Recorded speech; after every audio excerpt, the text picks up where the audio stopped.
Good morning सभी को, very good morning. आज संवेगात्मक विकास टॉपिक के बारे में डिस्कस करूंगा।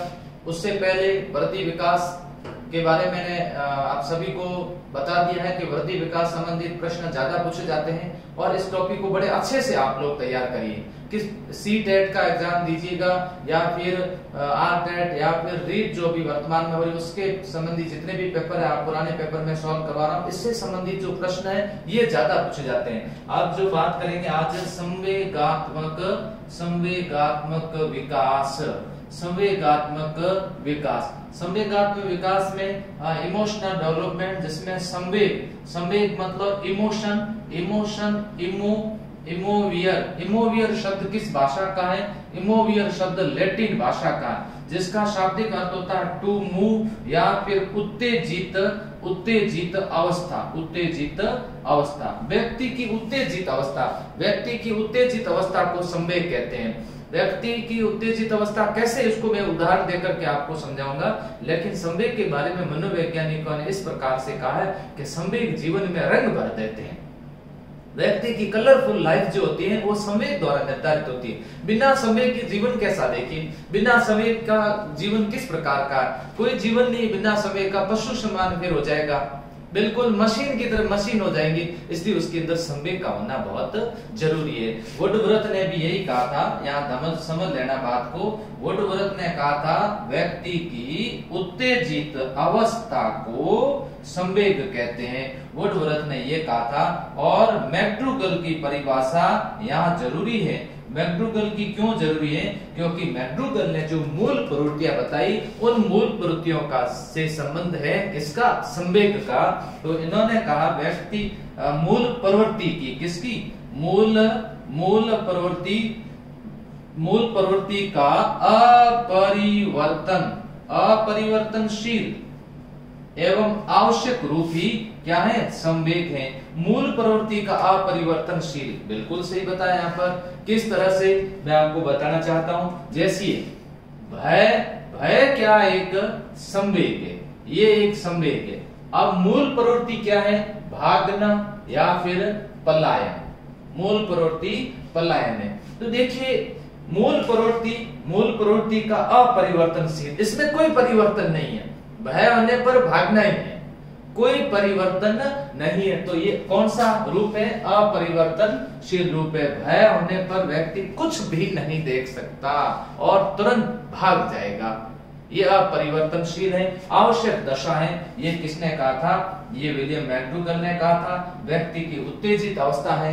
ये एक सामान्य अर्थ बताया आपको कि इसे संवेग कहते किसे कहते? संवेगात्मक विकास से संबंधित पूरी डिटेल से मैं आपके सामने बात करूंगा। देखिए यहाँ पर मूल प्रवृत्ति के आधार पर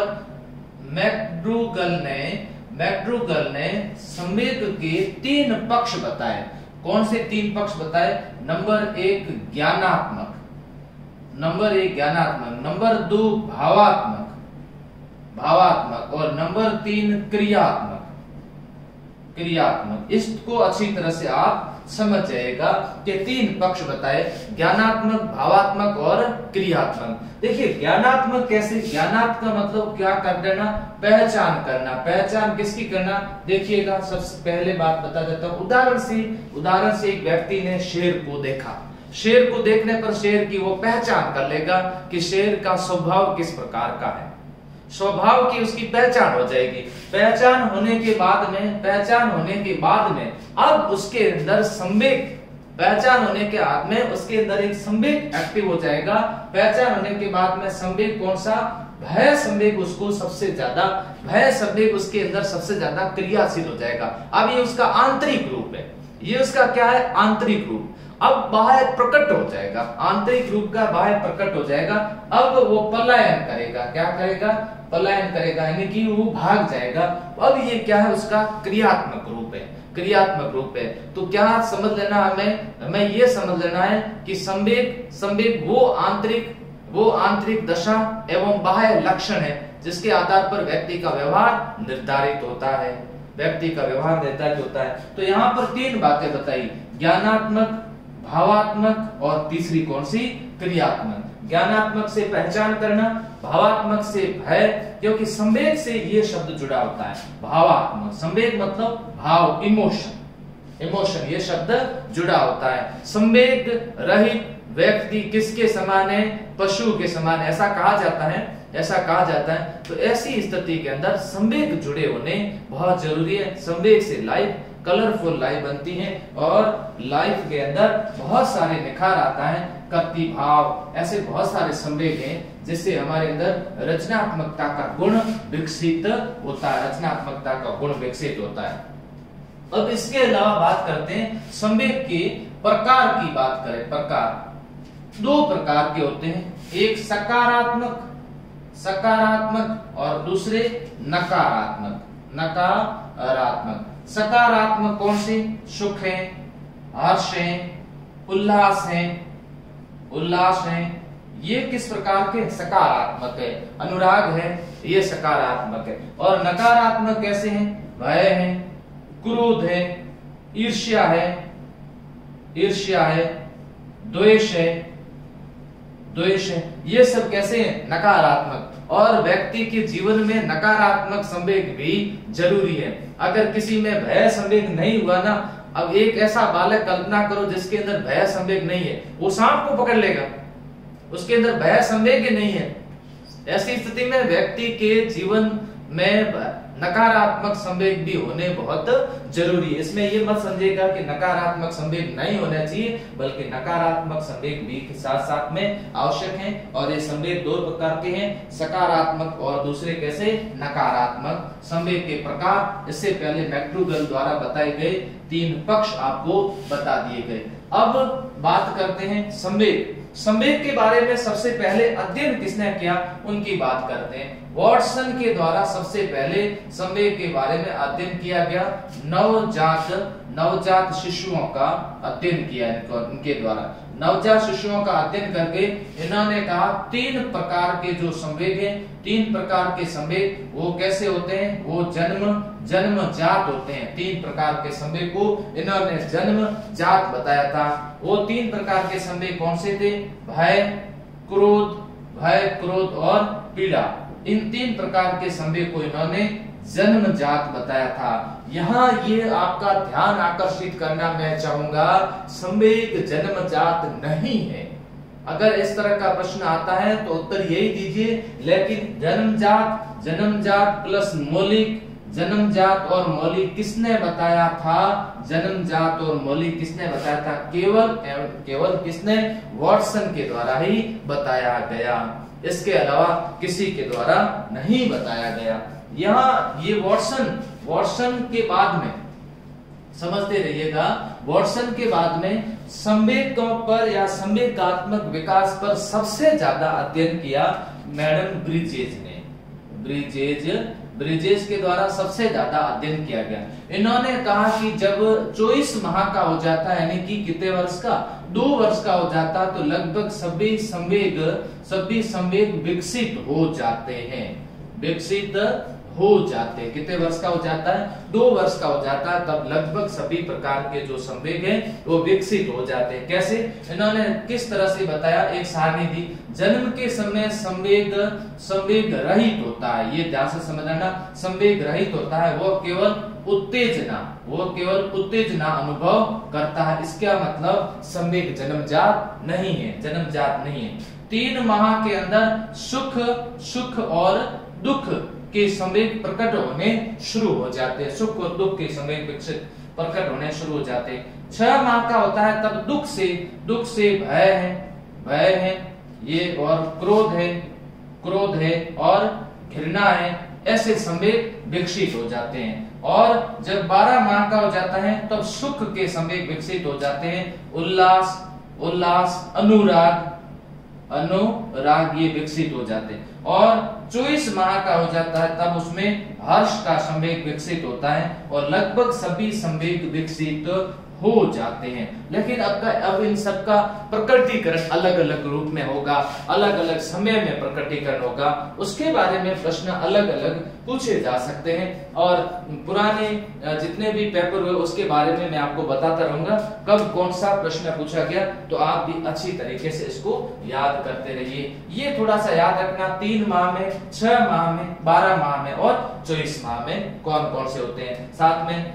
नोट्स भी बनाए हो तो आप उसको साथ साथ में मिलान भी करते रहना, ताकि ये छोटे छोटे टॉपिक हैं, अच्छी तरह से आपको समझ में आ जाए। तो एक आधा कोई भी इनसे संबंधित प्रश्न पूछा जाएगा तो आपकी गलत नहीं होगा। और दूसरा, पढ़ी हुई बातें वापस क्या हो जा रही है, आपकी रिवीजन हो रही है। विशेषताएं क्या क्या है, विशेषताएं, यहाँ विशेषताओं की बात करें तो सबसे पहले बात होती है कोई न कोई प्रत्यक्षीकरण जब होता है तभी ही संवेग क्रियाशील होते हैं, बिना प्रत्यक्षीकरण से संवेग क्रियाशील नहीं होते। यहाँ प्रत्यक्षीकरण का होना बहुत जरूरी है। संवेग के अंदर अधिकतर दुख का भाव निहित होता है, ये इनकी विशेषताओं पर बता रहा हूं। प्रश्न ऐसा भी आ सकता है, संवेग में सुख का भाव निहित होता है, संवेग में अधिकतर दुख का भाव निहित होता है, दुख का भाव निहित होता है। तीसरी बात जो आपके सामने मैं बताने जा रहा हूं, संवेग बाधाएं उत्पन्न करते हैं, बाधाएं उत्पन्न करते हैं। कई ऐसे व्यक्ति होते हैं जिनमें क्रोध का संवेग ज्यादा होता है, तो जीवन में उसमें वो क्रोध का संवेग कहीं न कहीं बाधा उत्पन्न करेगा उसके लिए। भय का संवेग है तो जीवन में उसके लिए बाधा उत्पन्न करेगा, और युद्ध करने की उसके अंदर इच्छा हमेशा रहेगी। इस प्रकार के कुछ नकारात्मक संवेग ज्यादा हो गए तो उसमें बाधाएं उत्पन्न करेंगे। चौथी बात आती है संवेग परिवर्तनशील। हाँ, ये ध्यान रखना, संवेग परिवर्तनशील है, संवेग परिवर्तन होते रहते हैं। पांचवी बात आती है महिलाओं में पुरुषों की अपेक्षा संवेग अधिक होते हैं। बिल्कुल सही। संवेगात्मकता का जब विकास किया गया था, संवेगात्मक बुद्धि का जब कॉन्सेप्ट किया था डैनियल गोलमैन ने, तब डैनियल गोलमैन ने कहा था 21वीं सदी महिलाओं की सदी होगी। उसने ये बात बताई थी। यहाँ इसलिए ऐसा कहा था, महिलाओं के अंदर संवेग अधिक होते हैं, महिलाओं के अंदर संवेग अधिक होते हैं, और जिसके अंदर संवेग अधिक होते हैं उनमें सामाजिकता का गुण भी अधिक होता है। संबंध बनाने के जो गुण होते हैं, सामाजिकता के जो गुण होते हैं, वो उनके अंदर अधिक होते हैं। पुरुषों में क्या है, पुरुषों के अंदर कम है। तो कुछ संवेगात्मक विशेषताएं हैं जिससे संबंधित भी प्रश्न पूछे जा सकते हैं। इसके अलावा बात करते हैं संवेगात्मक विकास संबंधित जो अवस्था है, ये अवस्थाओं पर बात करें। शेषवा अवस्था के बाद में बाल्यावस्था, और बाल्यावस्था के बाद में किशोरावस्था। इनमें बात करें शेषवावस्था के अंदर, शेषवावस्था में जब 2 वर्ष का हो जाता काफी संवेग विकसित हो जाते हैं, लेकिन इस समय सबसे ज्यादा संवेग कौन सा होता है, प्रभावित करता है उसको भय संवेग बहुत ज्यादा उसको प्रभावित करता है। इस समय सुख और दुख के संवेग प्रभावित करेंगे, सुख और दुख के संवेग प्रभावित करते हैं। फिर 4-5 वर्ष का हो जाता है तब आत्म प्रेम का संवेग इसको प्रभावित करता है। और ये किसने कहा था, आत्म प्रेम से संबंधित, ये सिगमंड फ्राइड द्वारा बताया गया। आत्म प्रेम नार्सिसिज्म कहा गया, जो शेषवावस्था में भी होता है और फिर कौन सी अवस्था में होता है, किशोरावस्था में भी होता है। नार्सिसिज्म की बात की गई। इसके अलावा ओडिपस और इलेक्ट्रा ग्रंथि की भी बात की। भावनात्मक 2 प्रकार की ग्रंथियां बालक के अंदर विकसित हो जाती हैं। बालक के अंदर 2 प्रकार की ग्रंथियां विकसित हो जाती हैं। यहाँ बालक और यहाँ बालिका की बात आई। ओडिपस मातृ प्रेम, और इलेक्ट्रा ग्रंथि कैसे प्रेम, पितृ प्रेम। बालिका के अंदर पितृ प्रेम और बालक के अंदर मातृ प्रेम। यहाँ ओडिपस इलेक्ट्रा ग्रंथि, ये भावात्मक ग्रंथि है, ये विकसित हो जाती हैं। ये भी किसने बताया, ये भी सिगमंड फ्राइड द्वारा बताया गया, अब यहाँ पर बात आती है, यहाँ ध्यान रखना, यहाँ क्रोध, ईर्ष्या, द्वेष, निराशा, ये इस समय बाल्यावस्था की बात है। बाल्यावस्था में इस प्रकार के विकसित होते हैं। बाल्यावस्था के अंदर ये ज्यादा होता है, ये ज्यादा इसमें देखा जाता है। ईर्ष्या इसमें ज्यादा देखी जाती है। बच्चे बदला लेना, आपस के अंदर निराशा स्थिति आना। तो यहाँ धीरे धीरे संवेग बिल्कुल अस्तर थे, धीरे धीरे संवेग कैसे होने लगे, स्तर होने लगे। यहाँ संवेगों का सबसे परिवर्तनशील रूप देखने को मिलता है, परिवर्तनशील रूप देखने को मिलता है। यहाँ पर संवेग बहुत ज्यादा यहाँ पर परिवर्तन हो जाते हैं।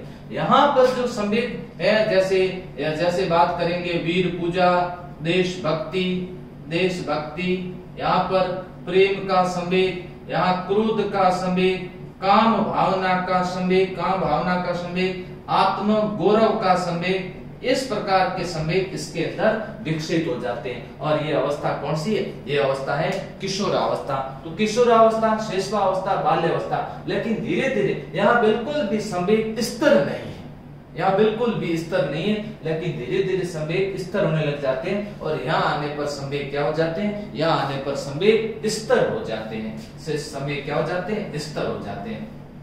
तो तीनों अवस्थाओं के बारे में संवेगात्मक विकास की डिस्कस किया आपके सामने। इससे संबंधित जो ज्यादातर प्रश्न पूछे जाते हैं वो मैं आपको बता देता हूँ, किससे संबंधित अभी तक पूछे गए। हालांकि पुराने पेपर देखते रहेंगे और मैं आपको मिलान भी करवाता रहूंगा, क्लास भी लेता रहूंगा, वो भी करवाता, तो दोनों रहेंगे साथ साथ में, तो आपको अच्छी तरह से ये बातें समझ में आती रहेगी। तो बात करते हैं इससे संबंधित जो पूछा गया वो इसका ज्यादा पूछा गया, संवेगात्मक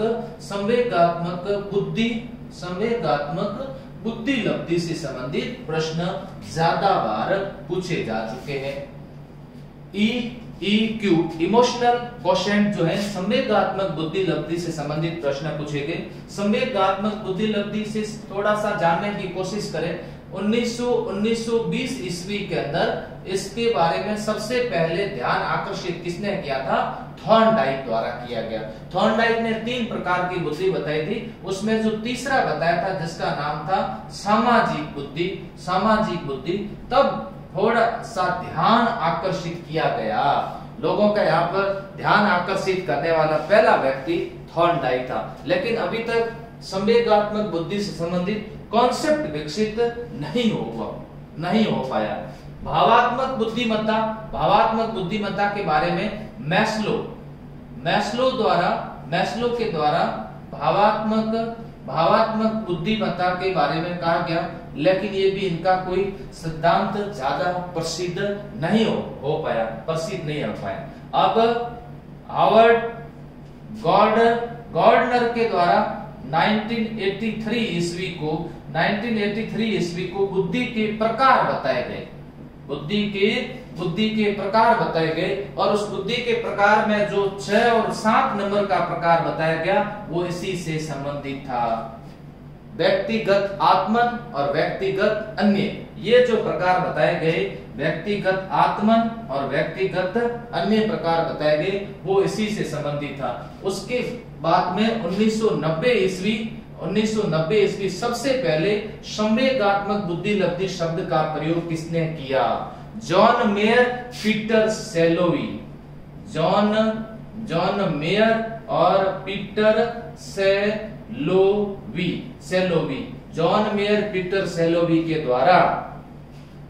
मेयर पीटर सेलोवी के द्वारा सबसे पहले संवेगात्मक बुद्धि लब्धि शब्द का प्रयोग किया गया। संवेगात्मक बुद्धि लब्धि शब्द यानी कॉन्सेप्ट सबसे पहले किसके द्वारा दिया गया, इनके द्वारा। और ये कहाँ के रहने वाले थे, ये अमेरिका के रहने वाले थे, इनके द्वारा दिया गया। और इन्होंने संवेगात्मक बुद्धिमत्ता क्या है पुस्तक भी लिखी थी। संवेगात्मक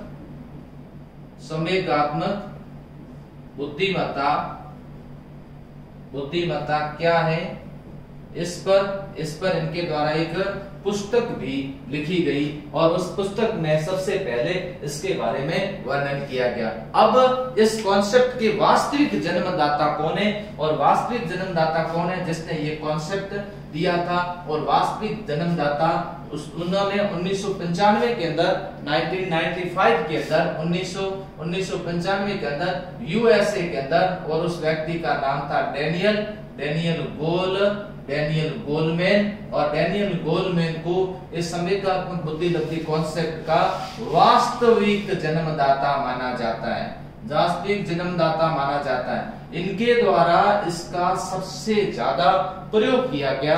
डेनियल गोलमैन के द्वारा पुस्तक लिखी गई संवेगात्मक बुद्धि लब्धि से श्रेष्ठ क्यों। संवेगात्मक बुद्धि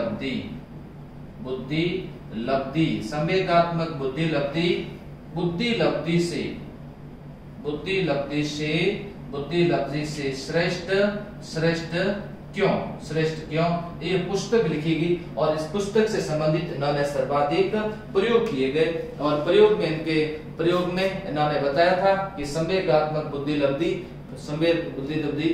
पुरुषों की अपेक्षा महिलाओं में ज्यादा होती है, इसके बारे में इन्होंने वर्णन किया गया। अब जो 14 प्रकार के जो संवेग और 14 प्रकार की जो मूल प्रवृत्ति है, तो मैं मूल प्रवृत्ति संबंधित एक अलग से वीडियो अपलोड करूंगा, और मूल प्रवृत्ति और संवेग का जो मिश्रण करके बताऊंगा, और उससे संबंधित वो वीडियो आप अवश्य देखिएगा। तो यहाँ पर आपको संवेगात्मक बुद्धि लब्धि, संवेगात्मक विकास और संवेग के प्रकार और संवेगों की विशेषताएं, कौन सी अवस्था के समय किस प्रकार के संवेग होते हैं, इसके बारे में जानकारी प्रदान की गई। धन्यवाद।